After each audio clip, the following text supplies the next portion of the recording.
All right, what's going on? It's your boy JoeThunder back once again with another episode of the Smoking Joe Thunder podcast. I'm gonna say it one time, podcast. You know, bring you the latest and greatest in that hip hop, cannabis news from Denver all over the motherfucking world, LA, New York, Miami, you name it, Houston, we everywhere. Real quick shout out to Be Good Dispensaries, they're our official sponsor, you know what I'm saying? Go check them out. They got the best of your marijuana needs. And we're going to keep it pushing, man. We got another banger for you. We got another cat who got some motherfucking gang of history up here in Denver. You know, hip-hop, like not only graffiti, b-boying, rapping, the whole nine. We got motherfucking, I don't even know where to start, man. We got the one and only Cosmo, GWT in the building. What's going on, brother? Yes, sir. How's it going? Doing well. Pleasure to be here. Hell yeah, man. Hyped, chilling, man. You hype? You ready? Yeah, I'm hyped, man. I know you came in last week and he's like, damn, bro. Like, man, I saw the podcast last week and I was just blown away. I was like, this is how they do it. It's just kind of cool. This is how it's done. You know, it was TCA crew, like a dope active graffiti crew. And it was just dope to hear, man. It was like, it was fresh because, you know, I started really with graffiti art. And I have crew members that still paint and stuff, but I don't really. So like to hear not too like much lately. not as much as I'd like to, but I'm starting again. Got me a little crate going, stuff like that. You do a little bit of everything, man. You talking about you do graffiti, you b-boy, GWT, you rapping with Den Africa Sam, and fucking all kinds of other hoopla, right? Yeah. So like in the early '90s, it was kind of like in the '90s it was weird. It was like everyone kind of did a little of everything. You know, it wasn't like nowadays. No, bro, you caught your niche. Yeah, you know, like... I tried breakdancing, but I'm too motherfucking fat, bro. So, you know what I mean? It wasn't happening. Well, it's crazy because we stuck with b-boying because we got tired of painting. So, GWT is actually a combination of OAK, CWD, and ABC, like 3 Northside crews from Denver, like from North Denver. And all of the breakdancers... stuck with dancing, and that's when GWT got reformed again in like 98, 99. But let's go way back, man. You were born and raised in the North, right? Yeah. By Chubbies. Yeah. Is that shit in your blood or what? Yeah, of course, all day. Yeah, I grew up on like 72nd and Pecos and like 45th and Vallejo, and like I lived on 38th and Meade, so just kind of just the whole neighborhood over there. But I remember in the early 90s, my older sister's, I'm 44, my older sister's 50, and she used to listen to like the New Jack era. Right. You know, like the New Jack Swing, the Teddy Riley, Heavy D Teddy shit. Riley or Heavy D. Rex Effects. Alan, I'll be sure, you know, Right, is sure. it good to me? Little Mary J in there. Yeah, all day, yeah. And I remember, hey, cool factoid, Pharrell's first verse that he sold was to Rex and Effects for Teddy. Ready with the 1-2 check up. Rex and Effects. Yeah, so I like the way you comb your hair. I like the style clothes you wear. I like So that was Pharrell's first verse that he sold, which was cool because it says he came up under a genius, bro. Teddy Riley. It don't get no better than that. And so we used to have hip hop dance crews in middle school, and it was like 4-man crew. Even though I was like middle school, huh? Yeah. Even though I was like the 8th member, it was 4-man crew. We had he was the 8th member of both crews. Yeah, we had Too Legit. We had Hollywood, which had like 90s, but we had like airbrush T-shirts and stuff, and we all had like that was the shit. Yeah, and so we were all doing the Running Man and like the Cabbage Patch, and you know, like we were doing all that, and then that's how I started dancing. When I was in elementary, my older brother used to draw like these little battle scenes with like tanks and stick figures and like them shooting rockets and like kind of like some Napoleon Dynamite shit. You remember when he's doing the Eagle or some shit? It's all crazy. And it was, and that was like through the 80s when I was growing up, because I was born in 79. My older brother's 3 years older than me, and so I started drawing because he would draw those little scenes, and so that's how I started drawing, is because my older brother, and my older brother is like a more clean-cut, mature me. Right. He's always been my idol my whole life. That's dope, bro. Great dude. And he was always there to be my older brother and not my best friend. Right. How many brothers and sisters do you have? I have an older brother. He's 3 years older than me. I have an older sister who's 6 years older than me, and I have an older... I was like, your sister's running shit, huh? She was beating your ass, regulating, telling you what to do. She was. She's the best. And I have a half sister who's 9 years older than me that I didn't meet until I was in 6th grade. But I'm lucky because I have a family. You know, like Yeah. we're not just related. Like I have a father. I don't have a dad. I have a mother. I don't have a mom. You know, I have like, you know, we. Hell yeah. Were they strict when you were growing up? No. Strict. Or were they busy working? Because my parents worked all the time, bro. So they were strict, but they weren't strict. But we didn't really fuck up. But we could do what we wanted. You know what I mean? Because I'm a latchkey kid. So Yeah, my exactly, older same sister, shit. my older sister, and my older brother had the house keys, and I was just out on a bicycle, and I would come home when it got dark, and I would get a sandwich and a flashlight and a backpack. And go back out on my BMX bike, and that's just how it was in the 80s. Oh, You yeah. know, like in 86, I was 7. You know, so it was just like I would mow lawns and shovel snow to get money to Exactly, go bro. play Street Fighter and Mario at the arcade. You know, like it was a simple life back then. Exactly. Like it was, and then like the 90s came. That's when we started dancing. Well, real quick, you said you got into graffiti first, right? I did. Were you emulating battle scenes like your brother? Or were you doing like maybe some characters, or were you trying to do some letters? It was mostly tagging, to be honest. But What were you tagging? What was your first graffiti name? Method. Method. Yeah, and my older brother used to roll with the older guys in INS, Even and Whisk, Hilbert and them, the older guys that painted mostly. It was Scream, Arc, and all of them. They were mostly the taggers.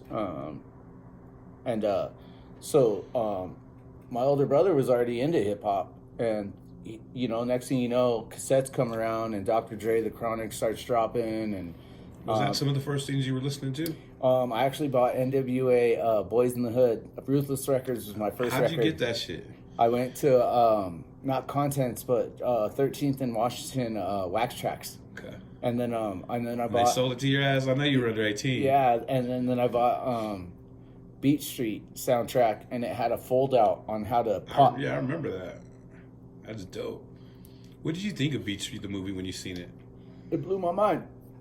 It blew my mind. I was like, all right, this is what it's about, you know? And I didn't know about it until, so we were hip hop dancing, and then all of a sudden it was September, like 93, and Scream was like, he goes, there's this hip hop show off 9th and Lincoln. And I go, what? He goes, yeah. And that's when Total Devastation, yo, what up? Yo, yo, yo. Peace, love, tacos, baby. And so we went there. And this is, I was going to the skating rinks up north and meeting all them. And we would pop. We were all doing the wave, and like we were all popping, locking, like trying to pop and lock. I don't Right. know if we were doing it right, whatever. And then I heard the other day that those are actually two different things. completely different. Popping and locking are They're completely two different. things. I never knew that. Yeah, popping came from the Bay, and locking came from LA. Yeah. So like, which is crazy. Like people don't, yeah, because popping is more like there's like 30 styles of popping. There's waves, there's hits, there's ticks, there's Ticks. strobes, there's and then locking has to do with like Yeah, kind of like the rerun. You remember yep. What's Happening? Exactly. That's more. That's exactly, yeah. Don Campbell like came Now, out. hold on, I think I got it mixed up. Which one is the Rerun. which You're right. one is rerun? Is that popping? That's or locking. That's That's locking. locking. That's the locking, and the Yeah. popping is the more ticking. And Like the, Mr. Wave from Beat Street. And he's Yeah. like, doing. So we went to this, and that's when like Total Devastation came out with that song. I want to get blunted, my brother.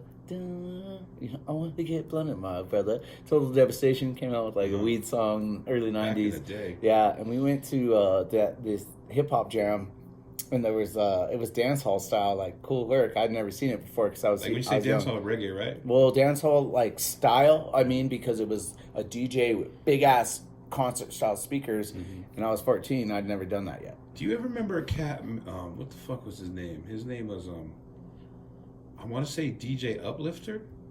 I think that's him. He was like a white Jamaican cat, but he would play like 90s hip hop with reggae food, and he would make it sound sick. I would always buy his mixtapes because I knew like his shit, like he would rock that shit. And that's back in the day of mixtapes. Yeah, I missed that. for real, huh? We got good at breaking because we would go to the rave parties every weekend on Saturdays, And this is 93, 94 when you had to go to a map points. Now I remember that, but me and you, like, you're like probably what I'm not gonna say how many years younger you are, but you're a couple years younger than me. So I honestly, I'm there with you with the rave, calling the fucking number, getting the map, going to the fucking rave. Yeah. You know, shoveling fucking snow and fucking mowing lawns to get extra money. I'm there with you all the way. But go ahead, my bad. Yeah, no. Cut on in. I love it. We're building, bro. This is like, you know, these are the building blocks. This is Lego land. Like, we're just going to build. So you're talking about the raves. Yeah, and we would go and dance every weekend. And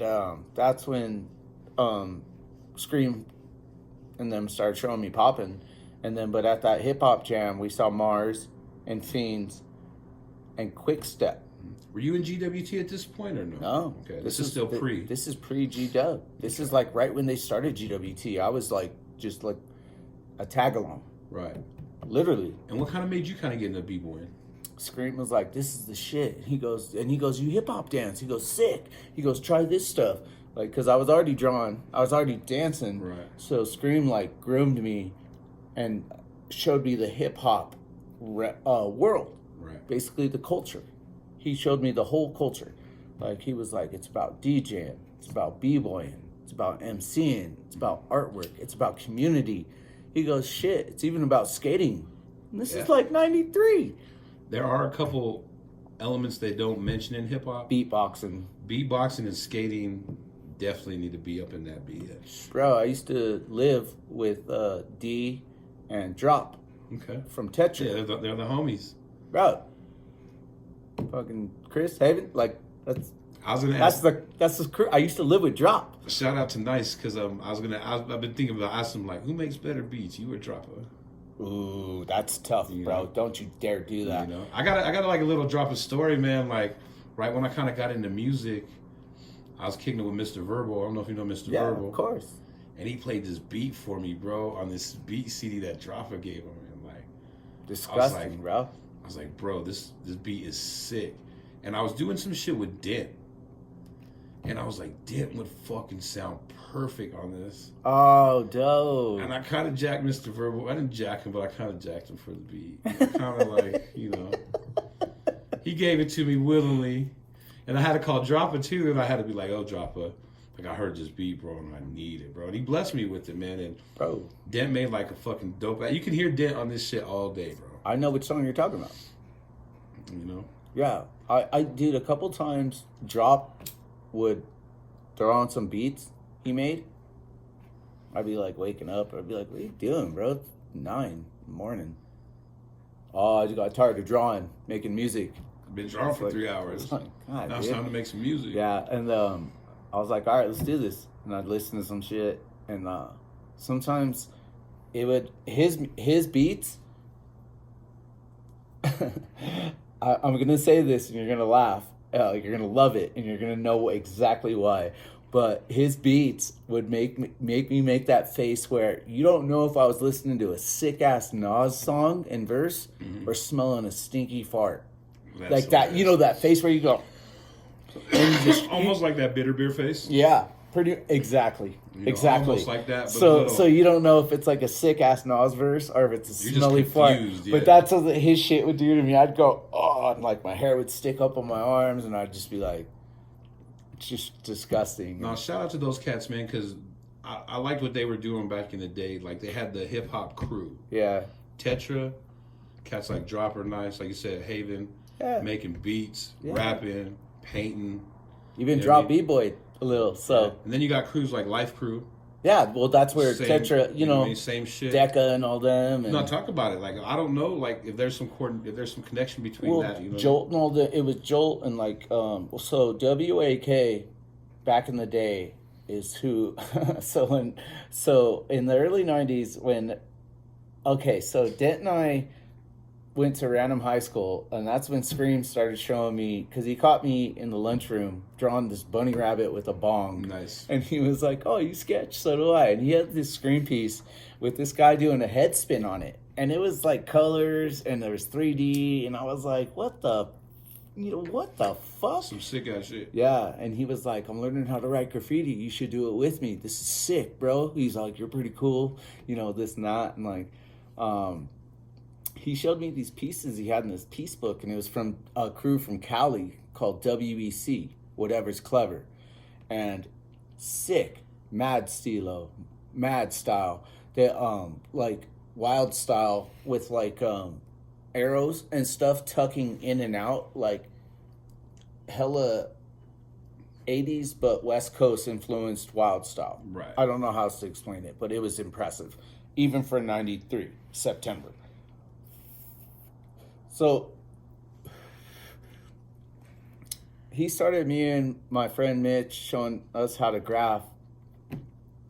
And my friend Mitch, he grew this little picture because we were starting our own crew, and they were INS, Insane New School. I Never Stop. So we started CIA, Crazy Insane Artists, and we were like, that's too close to them. Like, yeah, they showed us how to do this. We want to be our own crew, but a little too close. Right.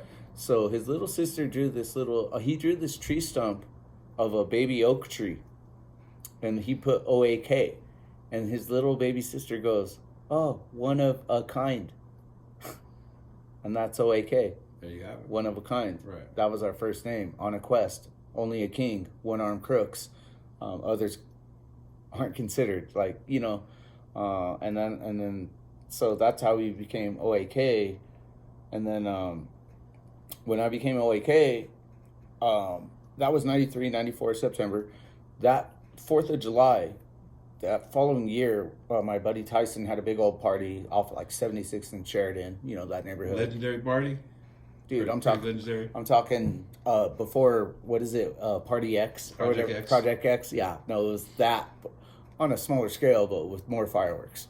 Right. So, Dent and I woke up that next day. For some reason, him and I woke up first. And he was like, yo, I love how you graph. I love how you just crawl around on freeways and just get up and climb on signs. He goes, I want that. And I was like, well, I love how you rhyme. Dent. I go, so, funny story. He's probably going to hate me for this, but love me forever. But when we were in middle school, actually, we were rival basketball teams. And he stuffed me one time and knocked me on the ground. I hated him for years. But in 9th grade, that was like 7th grade. Right. So, he used to have this rhyme. He's about chicken nuggets. He had this obsession with chicken in the early 90s. Dent.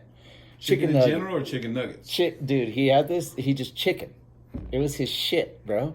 Like, it was his bee's knees. It was his fucking jam, That's bro. hilarious. So he would go chicken nugget. Always got to have it because I loved it. Rotisserie, maybe KFC. You can, yeah, dude. He has this whole chicken nugget. Buy it or put it in the oven. Oh, dude, he has this chicken flow, bro. And I'm it's gonna have from to the ask him 9th. about that. Oh, he'll be like, Cosmo, you mother. Yeah, dude. And so I was always like, that's tight, because I was listening to Mac Dre, California Living, you know, riding, siding, flipping, dipping, 24/7, and nigga ain't tripping. Mac Dre, the nigga you listen to, nationwide, the shit don't, you know, Yeah. put on the Mac man, you know, too hard for the fucking radio, you know, Mac Dre, early 90s, cassette tape shit. They don't know about that. I live it. I was breastfed it, bro.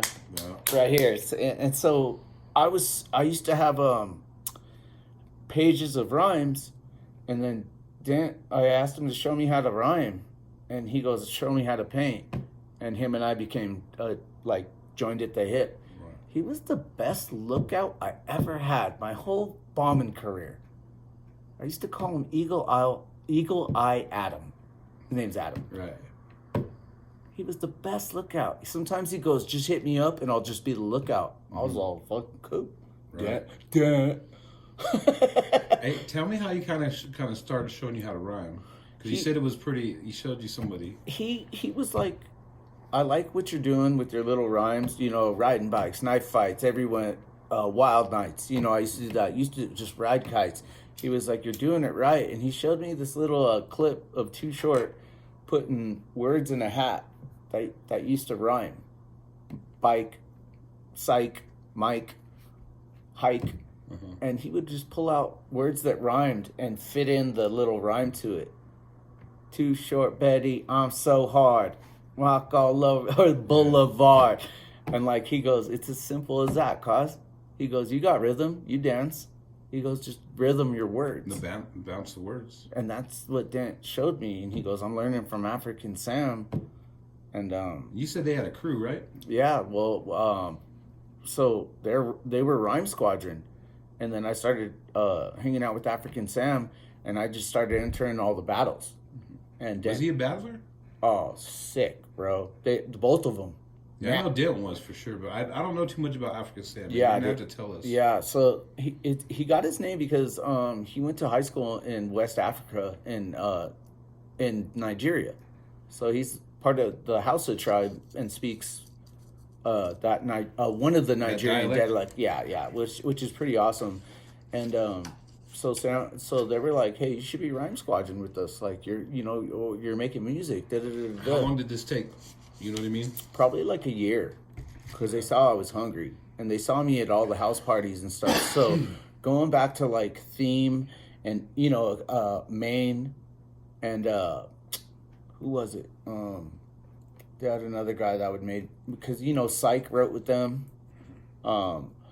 So I would go to all the house parties in like North Denver and their WAK crew, and this is like when Chones still had to carry crates of records into parties to play. This is like early shit. Yeah, this is before Chones was on the radio. This is like one thing about me and Chones. He went to see NWA at McNichols Arena. So did I. Were you there by chance? No.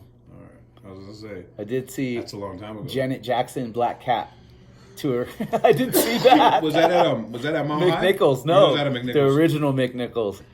2 days later, my ears were like, wee, Black Cat Mama. Yeah, so I was for that, but I didn't see the NWA. My parents were like, mm-mm. My parents didn't know. They didn't know. I had to go through like 4 metal detectors. Yeah. But go back to, so this is back in the day when Chones is still carrying his own records, house parties. Yeah, because like this is back when like I don't know if you got Brett and DK, but they used to make music when I was like 15, 16 with Dent just starting out. But they used to throw a hip hop night with Chones at Herman's Hideaway. It was they had 50-cent beers, little beers, but we used to all go there and rhyme and stuff. So that's where everyone got kind of their little practice session. Yeah, and then I would see Theme, Maine, what's his name? Not Silos. At all the house parties, and I just was fucking destroying shit. And they were pissed. They wanted to fight, but I was like, I'm rolling with the whole north side. Like, right. You're rolling with a third of the north side. Like, there's a difference. Chill the fuck out, homies. Like, this is hip hop. Like, and they hated me. They fucking hated me for the longest time. And that's when African Sam and Dent were like, okay, you got to be Rhyme Squadron, bro. This and that. And so they taught me how to like get into a studio and how to write rhymes. But they taught me how to structure my shit and like. You were just spitting bars. Yeah, and like they taught me how to be have a delivery in a way. They really helped me grow, and then they were like, dude, just let Cosmo go first. If you could get past Cosmo, get to Dent. Right. If you could get past Dent, get to Sam. Nobody got to Dent. Right. I didn't let that happen. Not on my watch, bro. What was it like being in a crew with them or being in a group? It was dope because it was real creative, It was something I'd never been a part of because I was in my teens. And those guys were, Sam already had he made music with Swallow members already. He had been overseas with OI Records, in Scotland. So they were seasoned. Yeah, he already had experience with Roots Maneuver, from London or whatever, the UK.